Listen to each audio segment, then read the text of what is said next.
certified real. Hey, I'm a little excited. You heard it here first. Certified real. Airborne. You are now listening to ReelTalk podcast. This is certified. Welcome back, Real Talk family. It's your host X as usual. We got something special for the team today. We're gonna be answering some questions. I got a question that just keep pounding, keep coming into the show. The fans, everybody listening would like to know. Got some special guests with us today. Also, we have Big Sarge and we have Yerm, some independent filmmakers, photographers in the area. So go ahead, Sarge. Go ahead and introduce yourself. Well, okay, thanks for allowing me to be on your show. I want to send it back to you again. My name is Robert Dion out of Los Angeles, California. Did 24 years in service, retired U.S. Army War veteran. Spent 5 years in the desert. This is my second life in the film industry. By the way of Tennessee is where I'm from, and lived in Tampa Bay, Florida for over 10 years of my life. I call that home. So thank you for allowing me to be on your show. Appreciate you coming in, giving us your insight. What about you, Yerm? What you got? What's going on? I'm also a vet. I was in the Navy for 5 years on submarines. I'm from Little Rock, Arkansas, but I currently live in Durham, North Carolina. I plan on making this my home. So film-wise, I just do documentaries and video shorts. I'm a writer, so I usually try and shoot some stuff that's kind of centered around what I write. And then outside of film, I'm like engineer and everything. So I actually been going around designing and building on my own furniture and everything in the house. So that's what I do. That's pretty dope. And like I said, we already know Gerard and his resume. So let's just dive straight in. So I've been getting this question: film school versus no film school. I like to gather myself around a bunch of different people that go to film school, haven't been to film school, but we all share the love of film. So I wanted to come together, have this conversation, get everybody's insight, because we do have some individuals on the show today that haven't been to film school. So let's go ahead and spark the conversation. So let's just start off from jump. Gerard, what do you think? Film school or no film school? I'm a big person on education never hurts. And then I also know that film school isn't cheap. So I always tell people go the route that is financially affordable to you. But if you're not going to go the film school route, don't automatically assume it's going to come easier than going through film school. Okay. What about you, Sarge? What's your thoughts? My thoughts is, personally, I have not been to film school behind the camera, only in front of the camera as a professional actor. But one thing I did learn after directing 3 films, and the last one being a SAG film, is, if you have an opportunity to go to film school, go to film school. That's just my personal opinion. The simple fact is I learned a lot being behind the camera of what the actor needs to know in front of the camera. You need to come prepared in front of the camera. But you don't know what's really going on behind that camera, all the work it takes to make it happen. Well, if you have somebody who's unskilled behind a camera, then the work is not going to come out right, no matter how professional actor that you are. Now, if you can't afford a film school, like myself, in my point, I'm retired from the military. Myself, what I do is I attach myself to people who go to film school or Googleology.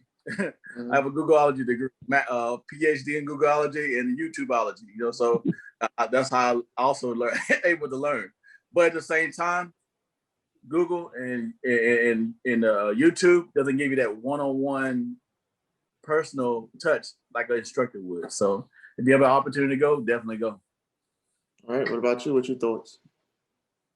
So just school in general, but to relate this to film school, I think somebody going to film school would definitely give them a lot of like technical skills and things like that, and probably like a good chunk of like history and techniques. I think one of the best parts about going to film school, I haven't been to film school. I went to school for psychology. I'm going back to school for mathematics, but I feel like the network is the most important thing that you would probably get out of film school, that you can't really get to the same type and same magnitude as somebody who didn't go through film school. Um, yeah, I think that network is the important thing. I don't think one over the other, um, but definitely each one has its like pros and cons. I think being out in the field, um, you're not galvanized to a certain school of thought. You know what I'm saying? I feel like depending on where you go for film school, your professors and everything like that, what you learn and how you acquire that information, I feel like it can kind of like, galvanize you to a certain style for a little bit. But outside of that, then, you kind of, it's kind of like real wide open. Right. Yo, great answers. I appreciate that. I agree with you, Sarge. I think you should definitely attach yourself to individuals that are in that realm, because I believe that's a different realm. Like that's complete. It's like a separation, in my opinion, on the two. Um, me personally, I'm 100% go to film school. I think film now, definitely in 2021, is like any other career. In a lot of careers, if you want to be a doctor, a lawyer, education is an importance to that field. Of course, you don't have to go to film school to be a filmmaker, but I think depending on what level you see yourself or where you want to be, it's always better to put yourself in the best situation to do that. And I think by going to film school, you kind of, I wouldn't say get a head start, but you do get a decent start in going into that career with networking, like you said, knowledge, of friends that you've created while you're filming, because they force you to work with other people in your classes. And these are also people that you share a passion with. And I feel like that right there in itself is definitely worth the idea of going to film school. You brought up one thing about networking, and it's interesting because I seen a post, because Facebook is like education nowadays. I seen a post that kind of said that networking is more important. The post actually read that networking will get you in places that a degree can't. Right? I personally disagree with that. I think college is all about networking, no matter what your field of study is, especially in film. Right? So, for example, at my school, I'm constantly getting hit with like emails, text messages of opportunities for internships and different things like that. So I wanted to know your thoughts on that, on the networking aspect of things. Have networking been a little bit harder for you, especially you saw, since you said you built that network by going to school for acting, and now you're on the behind the camera. Is the networking the same? Has it been harder? Well, I can say this. Um, again, let's go back. Go back on the school level. Yes, you're gonna get your foundation laid with school. There's no doubt about that. No ifs and buts about it. That work part, we learn the stuff that's not inside the books. That's what comes from that networking part. Mm-hmm. The networking part is absolutely helped me to even establish to do my last SAG film, and being smart about it. All right, you got to network with the right people, not just with anybody. Right. So, I don't know if we can call schools out here, but I'm in here in Los Angeles, and there's one particular school I went to that I visited that's vet friendly, and from that networking with them was able for me to get my whole entire crew for my film. Right. Okay. And the equipment I didn't have, that had the equipment that I needed from that film. So networking is a real big thing here in Los Angeles, but yet still, if you don't know what the heck you're doing, right? That's where the education part comes in. You got to educate yourself on your equipment. Again, that's why it comes back to, hey, if you don't know how to run a camera, then why are you calling yourself a DP? If you don't know how to run sound, then why you volunteer to be the sound guy? You have to have those fundamentals. And guess what? I had to have trust as a director. If I'm asking a sound guy, do you know what you're doing, or they know what they're doing? That's what I ask for that resume. It comes back to what? The schooling portion. So I look and say, what have you done? And I listen to what they've done. And that's what's helped me out a lot as far as networking is concerned. I hear it's kind of like that who you know type deal, but yet still you better know what you're doing if you get hooked up with that, with that big time deal. So, Right. What about you, Gerard? I know you got you had a little bit different approach to it. I mean, I agree. I'm 100% agree with the networking. Like I've been incredibly lucky and blessed to have been able to network with tremendous talented people who went to film school, who had that knowledge and were willing to share it with me. And that's where we came up. Like we've talked about this one of the times I come on, why we have the one rule, like everybody gets an opportunity to come work with us. We have people who come on and say they know all this stuff, but they don't know what B-roll is. They don't know what shoot on a log, and I'm the type of person. If you don't know something, just let us know front. Hey, I didn't go to film school. I don't even know how to put an SD card on the camera. We'll show you, because in that way we know how to build you up. But then I've come across people who didn't go to film school and they show up and they think they're like film school 2.0 and they think they know everything, but they haven't. They really don't. I think the more you network, the surround yourself with good people, because those good people are going to make you look like a great person, like you know what you're doing. I personally, I tell people all the time, like sometimes I'm like the dumbest person in the room, because I've been lucky to surround myself like tremendous talented and smart people who know more than I do sometimes.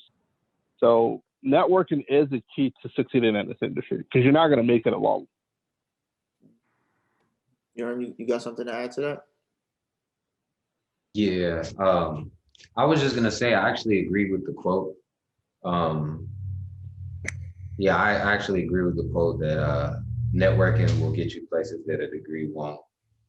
Just in my personal experience, I know that I've come across, I've gotten jobs where I probably needed more education than what I had, like a lot more education.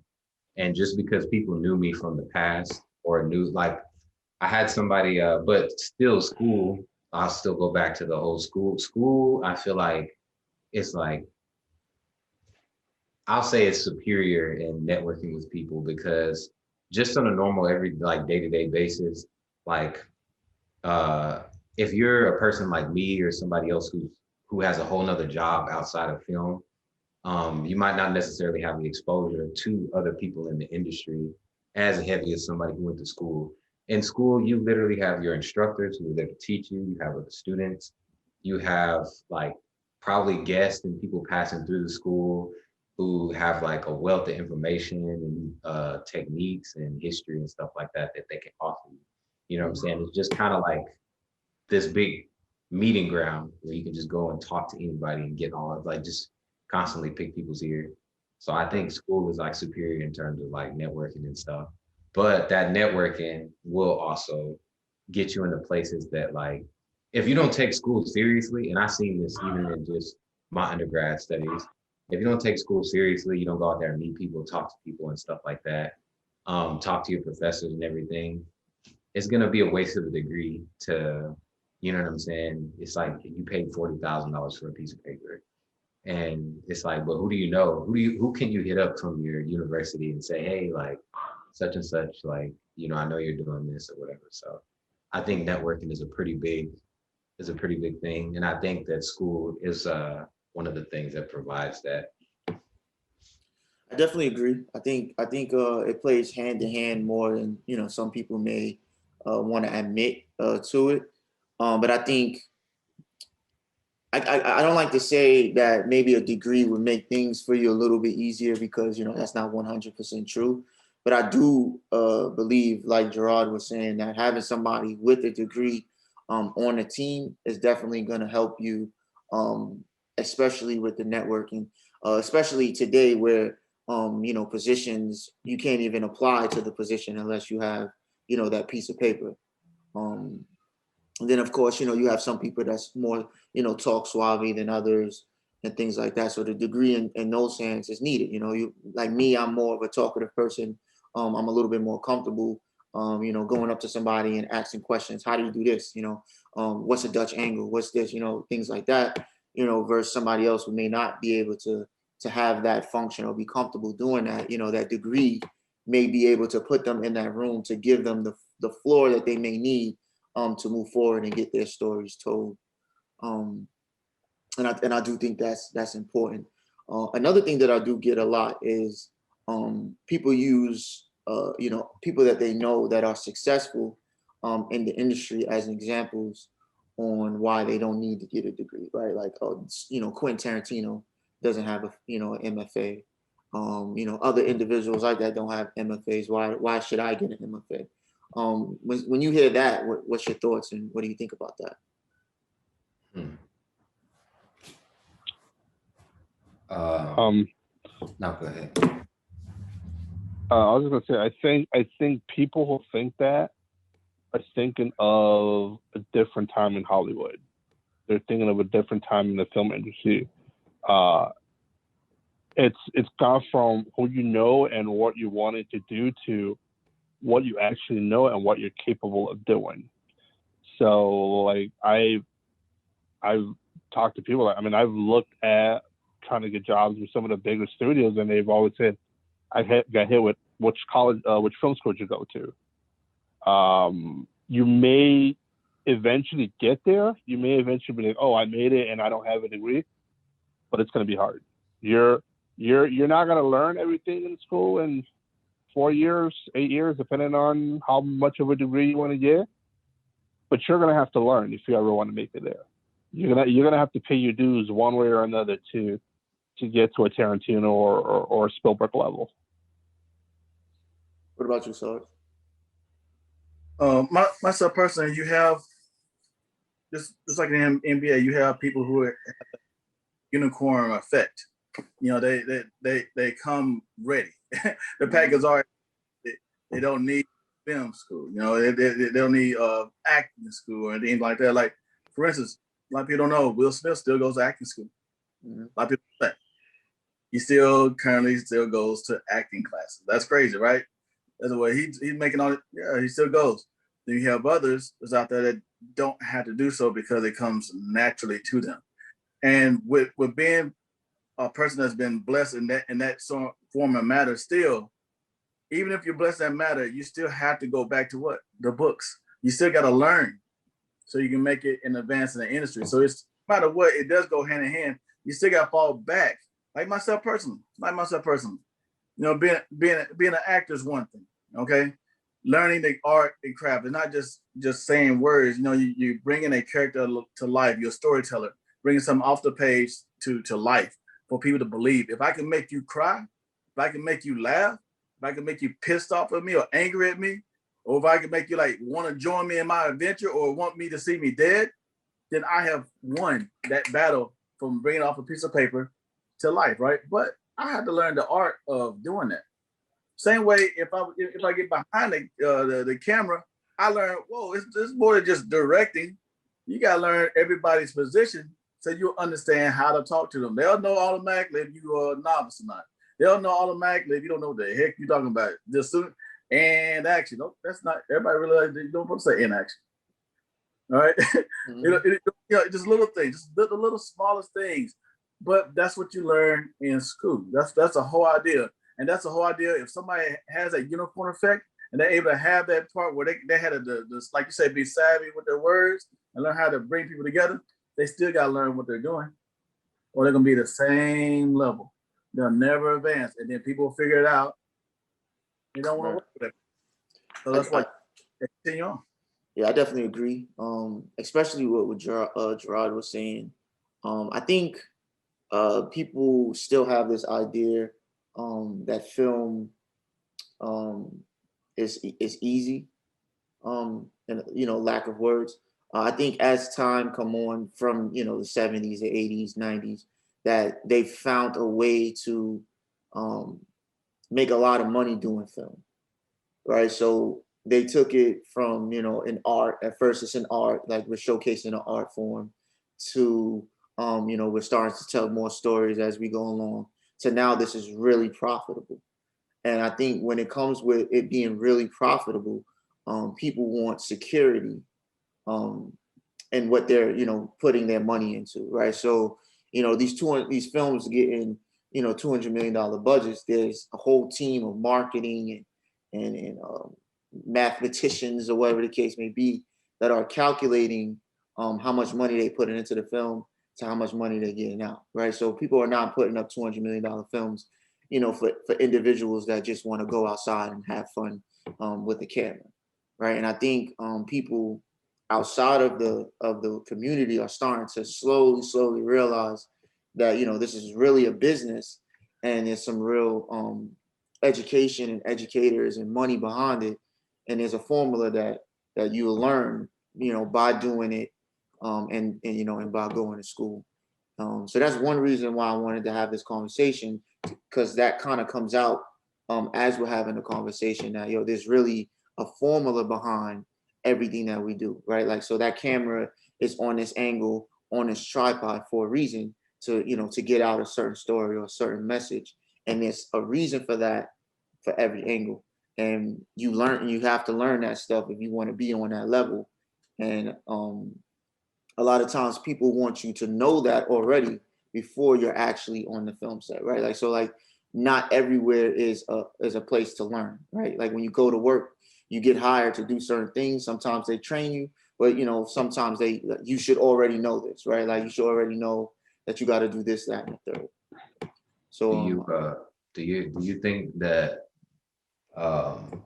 that the film industry becoming more lucrative has had an impact on the art of it? I don't want to disrupt the question. Now, this is a great question. I personally, at the level that I want to do film, I think there is no art in it anymore, if that makes sense. You said right? I think there's no art? No art in it anymore. I think it's all to make money. I think that's the bottom line. I think you have some filmmakers that do some art, like a Spike Lee. He always has an artistic feel to his films. But then then of course, based on what's already been created, like certain angles, certain styles, different things like that, are automatically in the film, because my favorite, like for example, that Spike Lee shot where he always does like it's a first person shot, like he's riding a bike and the camera's right in front of his face, like it's handheld type feel. He does that like all his films, and that's an art. Like it's an art, it's a style, it's an art that he does.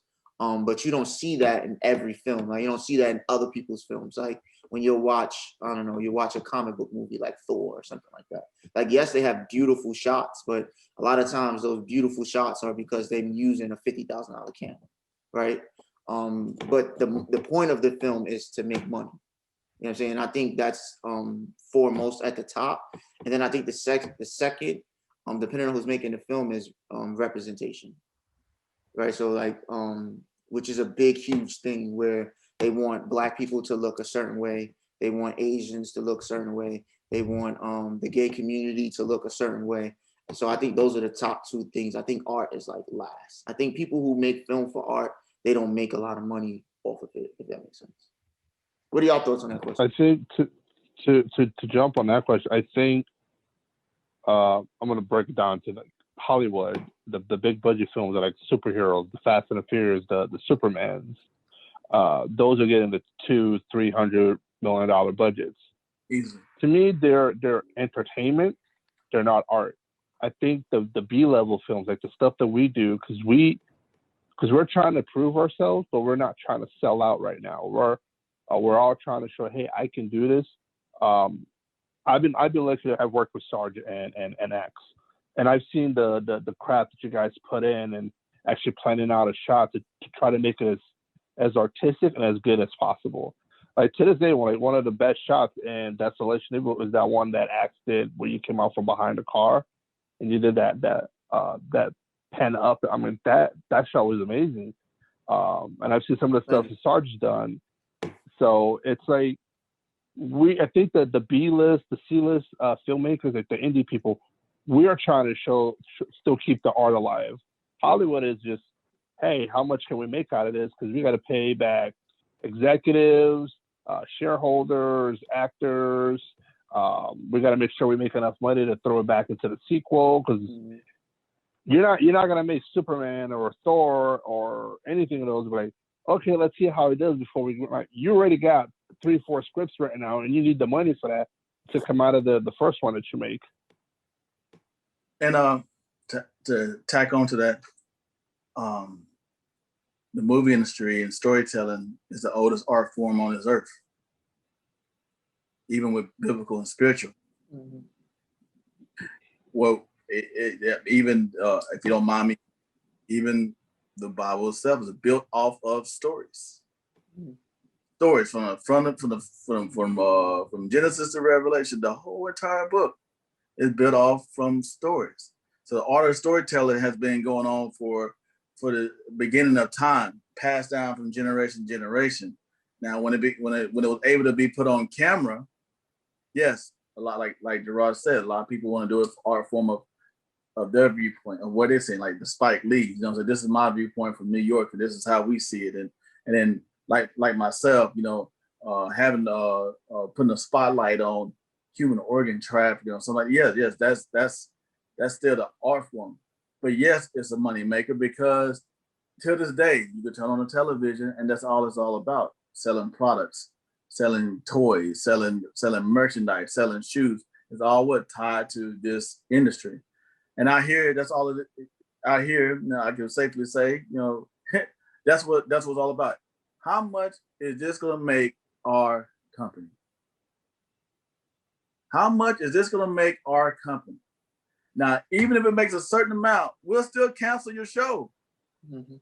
I'm not going to name names like a company out there because I don't want to mess myself up, you know. And that's look, and that's just how it is in this industry. You can't even name names. You don't want to be put apart or something. But how much can your piece make my company? And if it makes a certain amount, it still might get canceled because I see something that's shinier and brighter or whatever over here, and it might bring in more money.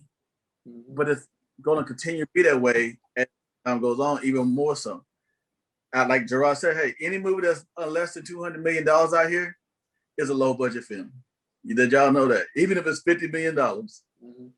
$100 million is still considered a low budget film in Los Angeles. So with your low budget film, what are you going to do to make it be seen? What do we do? We shoot a little pilot and we go pitch it. So we're going to bring it to the big main screen and hopefully it goes to the main screen. And if it does, we hope it lasts for season 1 all the way through season 1. It might get chopped off at episode 5, but you just hope they can get that part. That's what it came down to. Even from the Easter Bunny, even the Santa Claus. We've always been a storytelling type culture.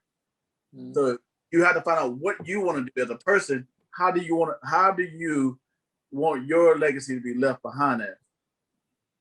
Do you want to be known as the one that held on to culture? And like you said, Mr. Stone, you're like, hey, that's the one that might not make that much money. So I mean that your passion has to be higher than your bank account, that you want mm-hmm. your bank account. Because passion projects don't seem to grab the community as in I'm jumping off a 2,000-story building and I'm landing on my feet and I'm not even a superhero and I got a gun, I'm running down the street to shoot somebody. Come on, man.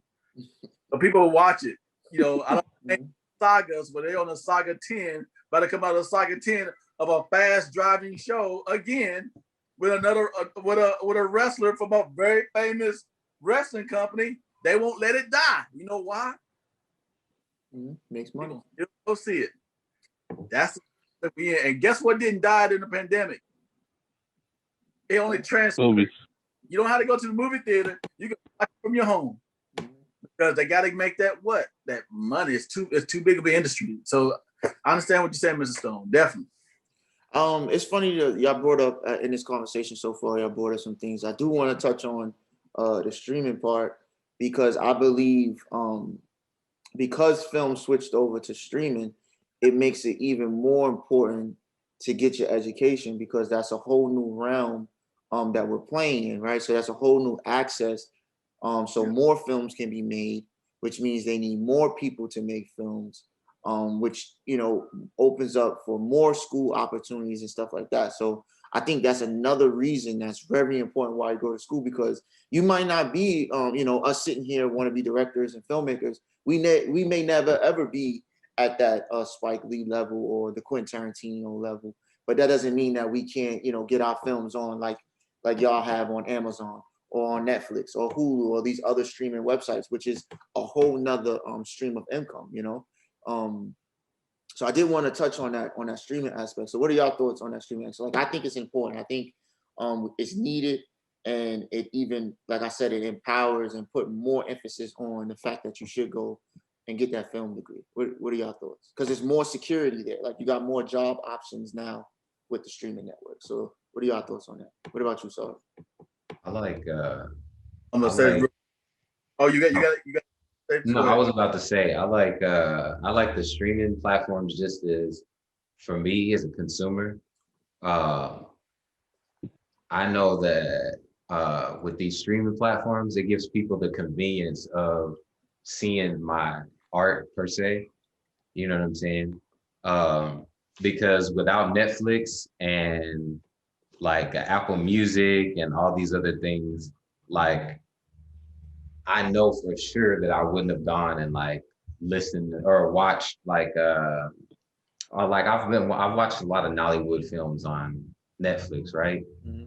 And before Netflix, how would I have even been exposed to those Nollywood films? You know what I'm saying? Mm-hmm. Or Amazon Prime or like Hulu or HBO. You know what I mean? Like being able to watch documentaries and stuff like that on there, like conveniently. You know what I'm saying? All I have to do is pay less than $20 a month, and now I have access to all of this art. You know what I mean? Mm-hmm. So I think that I think streaming's done a lot. I was on a TED Talk earlier this morning, and the guy said that streaming platforms are better for. Now he was talking about musical artists. I'm not sure if it's the same in the film industry, but he was saying that it's better for the artists because now they don't have the record label liaison. Now you have the streaming platform. You know what I'm saying? And now you have just greater reach. So I think streaming platforms are good things in terms of like getting exposure with your art and everything. And it kind of circumvents the whole like Hollywood process. Like you can still kind of keep that art because now, you're talking to basically like the TV itself. You're like, hey, TV, look, I got my idea, da da da da. Like, I think it can make you money. You know what I mean? So now you can solicit directly to this entity that's showing to everybody. You know what I mean? Definitely. What'd you have to say? Those are my thoughts. G, you want to go? You go ahead. I'll go behind you. You're right about the music industry. You're definitely right about the music industry. It's streamlined. It keeps that A&R out of in between that artists making money. They can have all the promotions and everything else. They look fly, everything, but not really, really, really making that money. Now that you have the streaming industry, now they can make more money back for a musician. Mm-hmm. Now, as an actor, between streaming and going to these companies, you want the companies because I would not name. Streaming companies pay you out for your film. They pay you what they pay you is what they pay you. That means no residuals. What they pay you is what they pay you. So if you got a movie that they like and they bring aboard, once they pay you, that's it. That's it. They just cut you one flat check. Yes, because it belongs to them now. Oh wow! So you just forfeit the film. They won't. Prime example. I can say it. Dave Chappelle proved that point. He proved that point. Stop watching comedy for this certain time period for my show because they're not what paying me. Comedy Central online streaming. So they stopped it. Everybody stopped watching it and they take it off and they paid him his money because yes, they would not. First of all, they were not trying to pay him, but if they did, they were going to pay him one time and one time only, and that's it. Yeah, no residuals. TV series on streaming versus TV series without streaming. Yeah, that's a good thing. That's residual money every day, right? If you're an actor or if you're on a crew.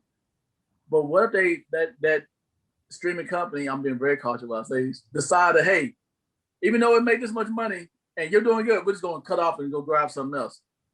Oh, that's it. they've already paid you everything. So you see what I mean? So that's the only part about streaming. You can get cut out of the business. So what's the difference in ownership then at that point?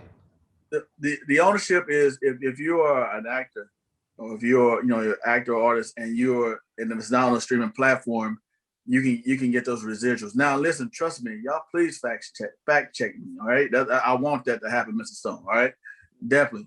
But you're cut out once they pay you. You're done.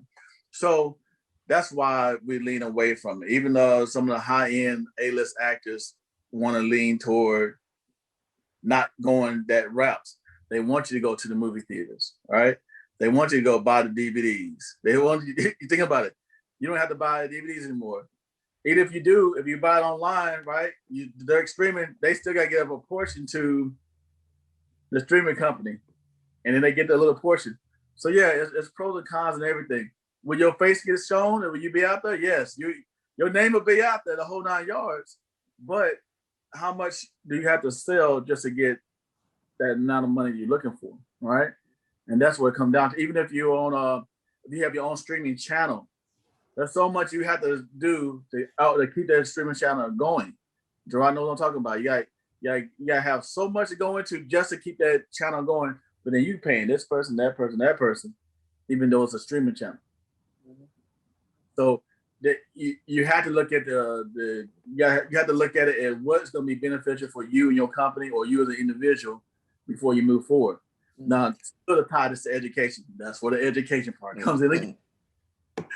So if you're doing and you just signing the contract and not understanding the ins and outs of that contract in the music industry or the film industry, then don't complain about it. You get what I mean? So yes, the education, no matter what we talk about, it still comes back to the education part. You have to be educated no matter what. The rich are rich because of what? They open books and they read and they educate themselves. So yes, education is always going to be number one. Network is a big deal about it, but education is number one. So I was looking.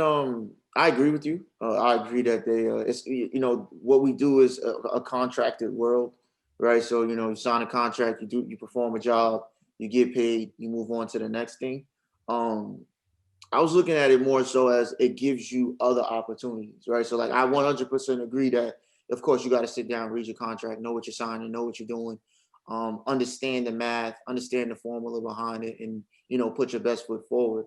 But that is still an opportunity that's out there for you, right? So you can't have at the same time, you can have a movie that you just put in theaters, and then you can have a movie that you put on a streaming network, a streaming site, and then now you're working over there doing, a film that's going through the festivals and making funds and stuff like that. So that's kind of more so that I was looking towards, but I definitely agree with that. You definitely got to understand, and streaming is just another platform that you have that you can either put your film on, act on, whatever the case may be, and still get an income from it. How you get your income and the way it comes, like you said, it's all about education, knowing your stuff, and being prepared to go ahead and do that. Did you have anything to touch on that, Jerome? No, you're kind of saying what I was thinking. Like,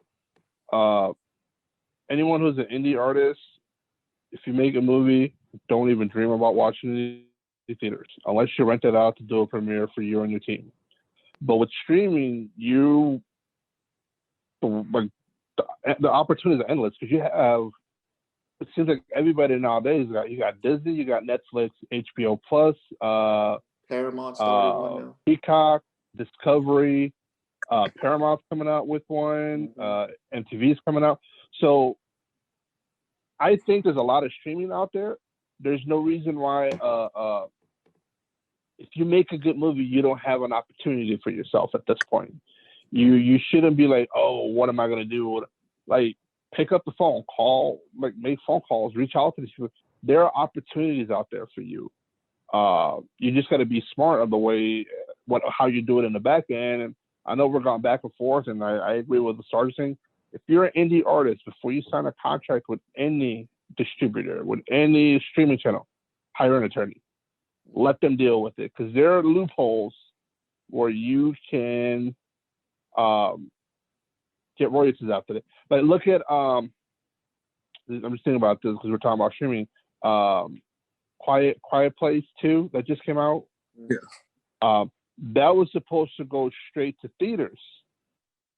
And my understanding is the way that contract was written, it premiered in theaters and on the streaming channel. It was never supposed to go to streaming for a premiere. So streaming created an opportunity. If it wasn't for streaming, we would have watched movies from 1901 all of last year. I watched a bunch of great indie stuff on Netflix and Amazon this last year because there's a lot of indie talent out there, which is really good. So there's opportunities for people to put this stuff out on streaming. Me and Sarge just had a conversation with somebody. Hopefully we'll be going that route soon. So opportunities out there. You just got to know how to find them and how to do them. And education will play a big part on that. And definitely, I'm not saying to turn it down. I'm saying understand the concept of that streaming. Yeah, you have more opportunities in the artists. You do, but just understand the whole concept of it. Of how it works. So, right. And that's beautiful, and that's great knowledge that I'm getting. Everybody's watching is getting, from individuals that are actually out there getting it done and stuff like that. But I did want to move forward a little bit and talk about some benefits on both ends, right? Like what's some benefits from going to film school and some benefits for not going to film school. I would like to start off, like we already touched on the knowledge and stuff like that. Sarge, you even said it yourself. There's some equipment out there that's really expensive that could be the difference from, winning a festival or not winning a festival, and going to, a good film school or film school in general, you'll be able to use that $30,000 camera that you wouldn't have been able to use if you didn't go to film school, right? So that's one big thing that I like to point out on a lot is that there's equipment, like I'm going to Emerson right now, and they have some equipment that there's no way that I would have been able to get my hands on that I could just, walk up to the school, sign my name, and utilize that equipment. Another thing I like to point out is you're getting knowledge from individuals that are actually working in the school, and I mean that actually working in the film community. Like for example, my screenwriting professor, he wrote on Animaniacs back in the 90s, right? So that's awesome. Right, so I'm getting knowledge from individuals that have had some real success in the field, and they have to do it, right? Like they're getting paid to give me the knowledge that I need, right? So I don't have to necessarily, like we discussed earlier, maybe that individual is not the talkative type or not the out there type of person, but he can get on or she can get on a Zoom call and speak to an individual, that's been in the field for 20, 30 years, that know how it works, that has their own connections that, that you can talk to and you can work with. That's one that's really big. Another thing that's really big that schools do is they kind of force you to get a mentor, right? So I have to, pick a teacher that I connect with, and they help mentor me in a direction that I want to go. Right. So like I want to be a horror film director. So my mentor, did some research for me and helped me get all of that situated on how I can go from point A to point B. And then he also helped create a class that did some horror history, right? So I was able to take that class and dive deep into that and get some more knowledge on that. And I feel like that's something that you really can't get. It would be harder to get without going to school. So those are just three that I thought of in the top of my head. Do y'all have any to add? Yeah, so when I started out, I didn't, like, to me, going on my own film set for a film I paid for, I felt like I didn't even know how to tie my shoot to get on there. I didn't know about audio, I didn't know about camera, but I couldn't afford film school. There was stuff that kept me from going to school. And then audio, I learned audio is a huge thing in films. That's something I learned the hard way. I think I would have benefited from learning that from going to film school. Because you can shoot a film and you might not be able to color grade it, right? Just always turn the film and make it black and white.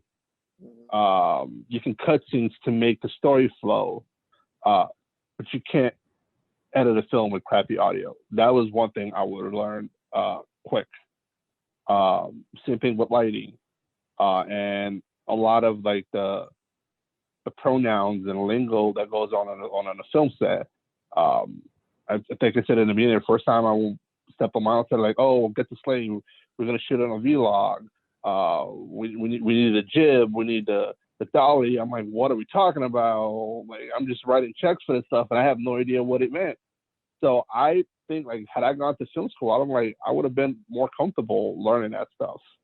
I'm a big thing. Like, education never hurts you. Education is going to be your friend. And with what you said, X, with having a mentor, I was lucky. When I started out, I had a love her to death, Leanne, and Sergeant met her when we did Lawless Law. She was my mentor. She went to Valencia Film School. Like, she took me under her wing and she started showing me stuff and teaching me stuff. And I'm forever going to be grateful to her because she didn't have to do that, but she did. I probably wouldn't be sitting talking to you guys if it wasn't for someone mentoring me along the way. So that's why finding a mentor, someone who's willing to take the time to teach you, even after film school, is going to be huge.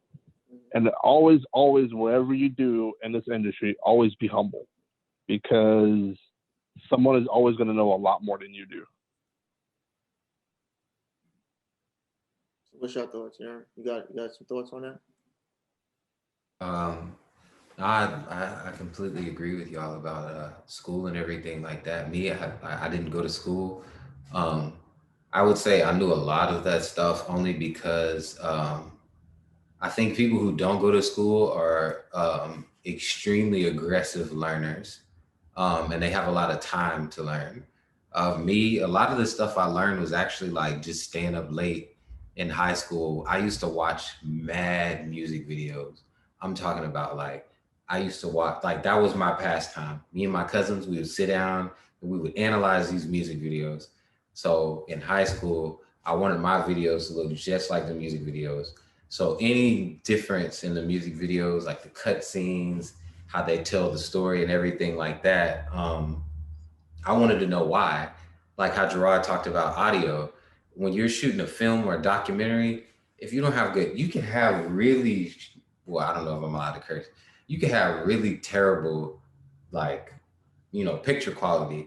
If the audio is on point, like if your camera is steady and audio is on point, that's gonna look like one of the best films ever. You know what I mean? But if you could have, which I've had, you could have really good camera quality and audio shot, it's shaky and everything like that, and it's not gonna matter.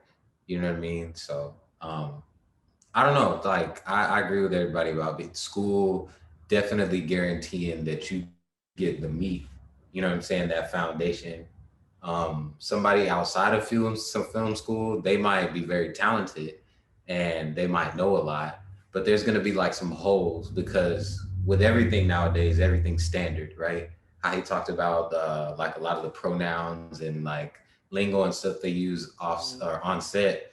You know what I mean? It's like it's kind of standardized. So if they start using these terms and stuff like that, for me, somebody who's never been in that realm and never went to school, I'm going to be pretty lost when they start talking about certain things. You know what I'm saying? How he said, you don't say ready in action when you start. And I'm like, yeah, I do. You know what I mean? But that's me and my inexperience. You know what I mean? So It's actually kind of interesting because before I went to film school and before I got on my first film set, I always thought the director did all of that, right? Like I always thought the director calmed people down, told people where to go, when to come, when to leave, told everybody quiet on set and all that stuff, and then finally said action. But my first film set, it was the assistant director that was really doing all the running around, all of the be quiet, or where are you? You need to be here. And really all the director did was say action, right? So even in film school, you learn some stuff when you go on set.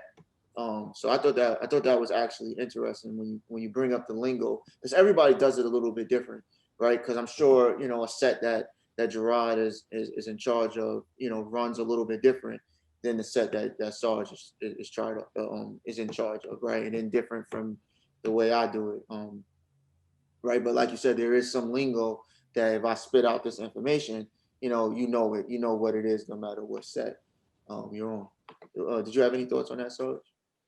Or not? The last question we had. Oh yeah, definitely. The reason I was able to last 24 years in the military, yeah, senior leader, one concept I've been using in the film industry, and it's worked for me ever since. If I know it, I know it. If I don't know it, I'm gonna give it to somebody who knows it. So this last film I did, first SAG film as a director, yeah, I went to the film school, and my whole entire crew came from that film school. Mm-hmm. They came from film school, and then I didn't just say, I was like, "What are you? Are you just freshman starting now? Or where you at? Oh, I'm a senior. Okay, seniors been here for a while. Junior, senior, they've been there for a while. They've been through that roughness. They crying with tears on their books because they couldn't figure something out until they get through that group and they finally figured it out, and they ran some films before. They just ain't just their first one. That's exactly what I did, because I knew if I don't know it, any leader knows this one thing. If you can't know everything, you surround yourself with a lot of people who do. All right. So I knew if I'm gonna run this first SAG film here, professional film here in Los Angeles, I'm going to a film school where I know the young, eager, hungry, and the dependable part, it depends on the person, but the young, eager, and hungry, that's all that matters. And very happy to be on set. That's the whole idea. And they was very knowledgeable of their equipment. I've seen and they know how to break scenarios down. If something's not working right. Like this happened. The sound equipment was having a problem with the sound equipment. I thought, I'm not running anything to that sound equipment is right. So I watched them go to work and get it to work the right way. That's the hard. Instead of saying, yeah, it's good, let's go. No, we'll get through it. No, that's what that knowledge came in. Because I remember one of them saying to the other one, he said, hey, you remember this in class? This is what happened here. Let's fix it this way. Mm-hmm. And guess what? It fixed it that way and was able to move forward. So yeah, again, you have to have the best of both worlds. But if you're smart enough, make sure you get somebody that's educated on it. So yeah, I think that's dope. That's interesting. And that's kind of like why I wanted to have this conversation. Everybody can put their experiences and use that as examples onto why you believe school or no school is important. But at the end of the day, like Gerard was saying, it's up to your situation, right? You know what I'm saying? Like me personally, I had I benefited from a great situation where I was able to indulge and concentrate on my studies and not have to worry about trying to find a way to pay for it and things like that. So I was able to take that route and do that and definitely benefit from learning. But real quick, I definitely do remember in my undergrad, my professors like purposely messing up film equipment to see how we troubleshoot it and stuff like that. So it's funny that you say that, because I do remember having to go through those things like that. And then now in the master's program, it's like just go out there and handle that, and you already know, so things move so much smoother, right? So I know where to put everything that I need to not catch that bird that's down the block, or whatever the case may be when it comes to sound. And exactly. I definitely agree with sound is definitely one of the most important things that comes to film. In my opinion, is sound and actors. I think bad quality you can always throw, like you said, black and white. Put a nice little make up something and put a nice little filter over it to make it look a little different, something like that. Interesting thing is, like, I don't know if you have seen the new Army of the Dead from Zack Snyder. Yes, definitely. Yeah, it's on my to-do list this weekend. Yeah, he kind of played with the camera, right? Like he did this right. this like off-centered feel to how it looks. So like what it's focused on is the only thing that you can see that's clear, right? And that's and it works. Like it works for, like, depending on how you do it, it works. And it reminded me of like like it was on accident. Like I didn't mean to do this, but I did it. It looks good, so let's run with it. So now we're doing the whole film like that. You know what I'm saying? And you could do that with quality and picture and stuff, but you just can't do that with audio. And I definitely think that you definitely learn that in school, because that's like the first thing, like the first class you take is sound and audio. So you know from rip that your audio needs to be on point. So did y'all have I think any? Snyder, like, just going backward, because we talked about like the big budgets and art. I think Snyder, like, I know people say I give him a lot of grief for Justice, but I think he's one of the few that's still out there, like Spike Lee, who takes that shot, who makes that gamble to try to get that artsy go-to shot to take it to the. So I really do appreciate that stuff about him. And the only other thing I was gonna say, like, if you're thinking about coming into this industry, do your homework.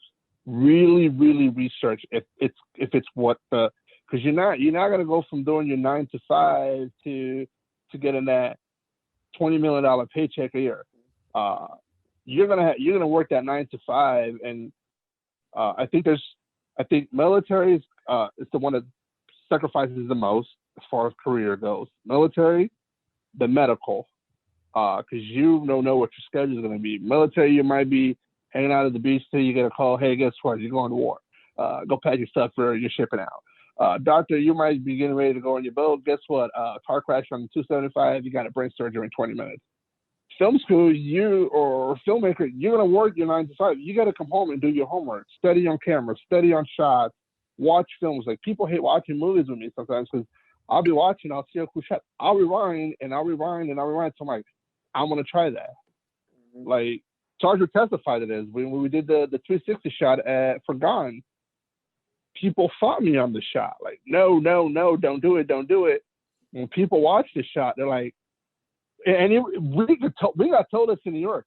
That shot is why your film won best film at the New York Film Festival, because we gambled with this shot, and it was worth it. But people are like, don't do it. You got to do your homework. You got to see something somebody does, think out of the box and do it. Push that level. Me and Ax, we've had this conversation. I said, if it's cool, we're gonna try it. And if we finish the shot, I'm like, that was a sexy shot. You know, I loved it, because I want to push that envelope to do that stuff that Spike Lee does. But you're gonna have to sacrifice a lot of time. Think about it, sleep until you make it, because. But if you do your homework and whichever route you go, pick the best route for you. I'm not against education. I think education is beautiful. But be ready to put in that time and sacrifice, because it's not going to happen overnight. Appreciate that. Any final thoughts from y'all? Dope conversation. So, of course, got some great knowledge. Got any final thoughts for the ones watching? You heard Mr. Davis? You got any final thoughts? Yeah, drink plenty of water. What about you, Zud? How can I go behind? It's funny that you said it, because it's military. Yeah. It was a perfect response. Try not to laugh. Somebody gonna bring up military lingo out. My thing is, if you have the passion for it, do it. When we have a passion for it, work that goes behind that passion. Whether to school or not, you're gonna still fall back on getting educated on it. So you choose your route, but either way it goes, you're gonna have to get yourself educated on whatever you're trying to do. So make the right decision at that point. And if it's something that you love, then don't worry about the roller coaster ride. It don't matter what you do when you go up. It does in a way. It matters what you do when things are not going right. All right? Are you going to keep pushing through, or are you going to just give up? If it's something you can't figure out, go to that book and open it up. Learn it. Or if you can afford to go to school, which they're working on where everybody can go to school free, which they should have done a long time ago, then go to school and get that knowledge. Get that one-on-one basis. Because that is what's going to set that strong foundation for you, so you can handle your business and reach your goals. So that's it from Big Sarge. For me, go to school. I mean, you're gonna be in debt at some point in your life. Whether it's whatever it is, just go to school, get the knowledge, put your best foot forward, take the chance, take the risk, sign up, apply. You don't know where it's going to lead you, but you know that if you do go to school, you're going to get handed some tools that you can use. I say try to go to the best film school you possibly can get into. The better the school, the better the opportunities. And don't even worry about the money. Money comes and goes. That would be my advice. Just go to school. That was a dope conversation. I appreciate everybody joining us. Appreciate everybody watching. You know, we're always on YouTube, Apple Podcasts, and Spotify. Look out for us. We drop every Sunday. Once again, appreciate y'all coming in and joining us. And we're off.